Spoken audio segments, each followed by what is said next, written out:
इस वजह से नहीं कि उनको गोश्त मजे का लगता था, बल्कि सरवाइव करने के लिए। आग की डिस्कवरी के बाद गोश्त हमारी डाइट का अहम हिस्सा बन गया था। आजकल बहुत सारे लोग तो खाना ही नहीं खाते जब तक उसमें गोश्त न डला हो। पूरी दुनिया में 66 बिलियन चिकन, 300 मिलियन गायें, 1.5 बिलियन पिग्स, 600 मिलियन भेड़ बकरियां और 2 से 3 ट्रिलियन मछलियां हर साल हम इंसान खाते हैं। बाकी चाइना को तो छोड़ ही दो, जो कुत्ते, बिल्लियां और हर जिंदा चीज को खा लेते हैं। पिछले कुछ सालों से गोश्त खाने को लिंक किया गया है काफी सारे हेल्थ रिस्क से, जैसे कि हार्ट डिजीज, कैंसर और जल्दी मौत आना। तो क्या गोश्त वाकई इतना अनहेल्दी भी है? अगर बायोलॉजिकली देखें तो हमें खाना 3 चीजों की वजह से खाना पड़ता है। पहला एनर्जी के लिए, दूसरा मटेरियल्स हमारी बॉडी के सेल्स की ग्रोथ के लिए, और तीसरा ऐसे मॉलिक्यूल्स हासिल करना जो हमारी बॉडी खुद नहीं बनाती। एनर्जी और मटेरियल्स 3 मेजर कंपोनेंट से मिल जाते हैं, फैट्स, कार्बोहाइड्रेट्स और प्रोटीन। प्रोटीन हमारी बॉडी के सेल स्ट्रक्चर को रिपेयर करने के लिए सबसे इंपॉर्टेंट है, और जो स्पेशल मॉलिक्यूल्स हैं वो बड़ी क्वांटिटी में विटामिन्स और मिनरल्स हैं जो हमारी बॉडी के मेटाबॉलिक प्रोसेस को सही काम करने के लिए मदद करते हैं। गोश्त से हमें तकरीबन ये सारी चीजें ही मिल जाती हैं। इसके अंदर सारे ही अमाइनो एसिड्स हैं जो हमारी बॉडी को चाहिए होते हैं, और बहुत सारे मिनरल्स जैसे कि आयरन, जिंक और अहम मिनरल्स। इनमें से कुछ मिनरल्स प्लांट्स में बहुत कम पाए जाते हैं, जैसे कि विटामिन B12।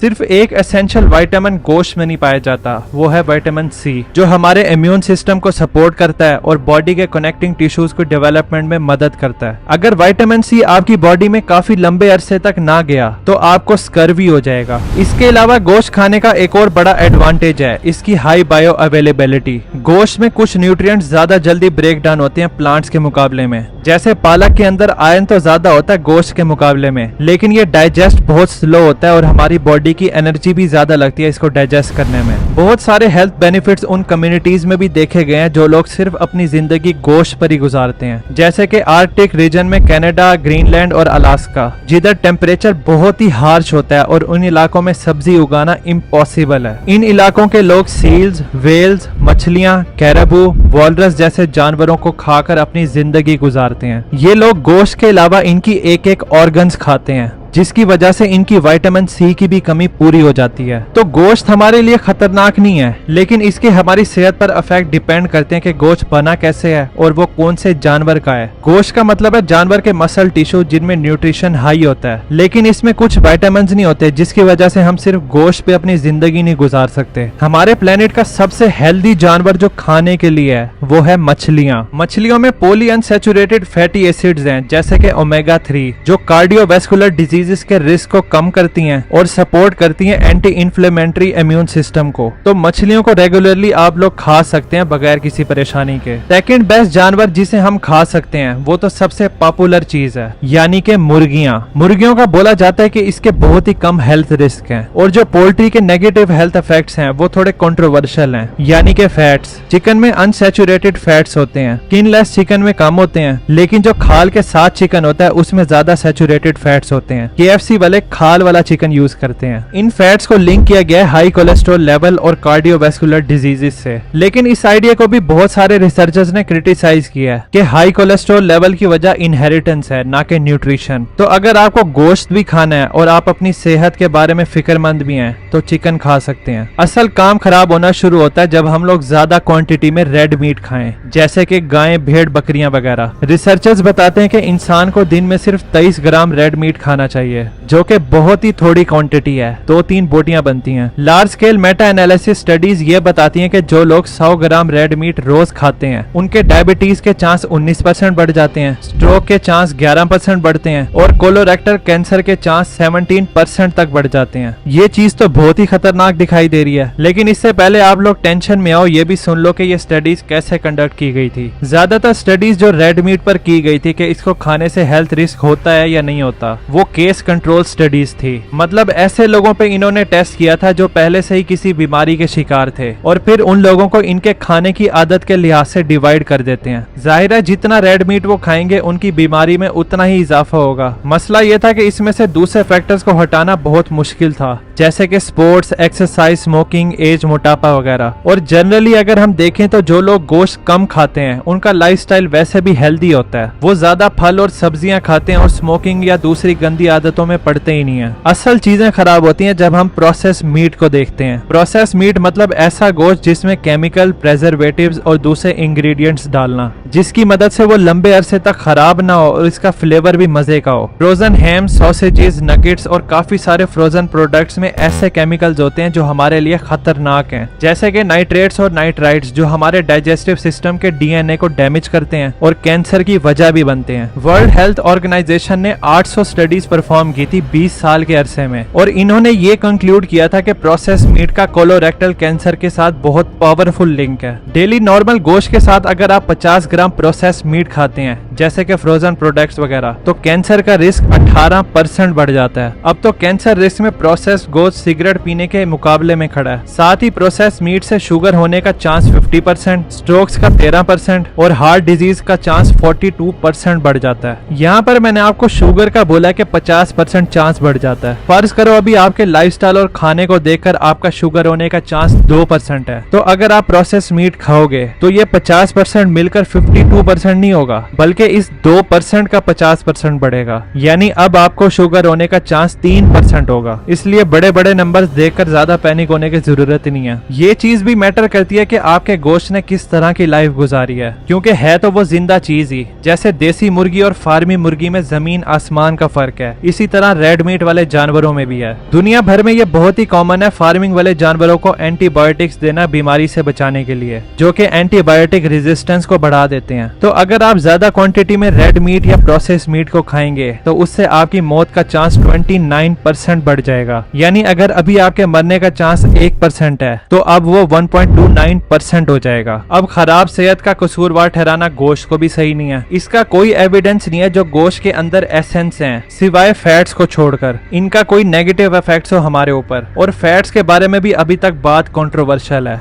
जैसे कि दुनिया का असूल है, हर चीज एक लिमिट में ही अच्छी लगती है। बहुत सारी हेल्थ एजेंसी सजेस्ट करती हैं कि आधा किलो गोश्त हम लोग एक हफ्ते में खा सकते हैं, लेकिन इस क्वांटिटी में प्रोसेस मीट को कम से कम ही रखें। तो अगर आप हफ्ते में 2-3 बार गोश्त खाते हैं तो कोई मसला नहीं है। एक एवरेज पाकिस्तानी एक साल में 20 से 25 किलो गोश्त खाता है, इंडियन 4.5 से 5 किलो, बांग्लादेश 4 से 7 किलो, श्रीलंका 6 से 8 किलो, नेपाल 10 से 11 किलो, अफगानिस्तान 10 से 15 किलो। ये सारी एवरेज है, कुछ लोग तो इससे भी ज्यादा खाते हैं, इसलिए उन लोगों को अपनी डाइट को मेंटेन करना पड़ेगा। तो ओवरऑल देखें तो गोश्त हमारी सेहत के लिए अनहेल्दी नहीं है, और आपको अपनी सेहत को बेहतर करने के लिए वेजिटेरियन बनने की मेहनत भी नहीं करनी पड़ेगी। जिस तरह गोश्त बहुत ही कंट्रोवर्शियल बना है, वैसे तो मैंने आपको इसके बारे में बता दिया है, इसी तरह दूध भी कुछ अरसे से कंट्रोवर्शियल बना हुआ है। साइंटिस्ट कह रहे हैं कि दूध हमारे लिए बहुत खतरनाक है और इससे मौत भी जल्दी हो जाती है। वैसे पता है मुझे कि इसको मानना बहुत ही मुश्किल है, क्योंकि हम लोग बचपन से दूध ही पीते हुए बड़े हुए हैं। मिलते हैं फिर उस वीडियो में।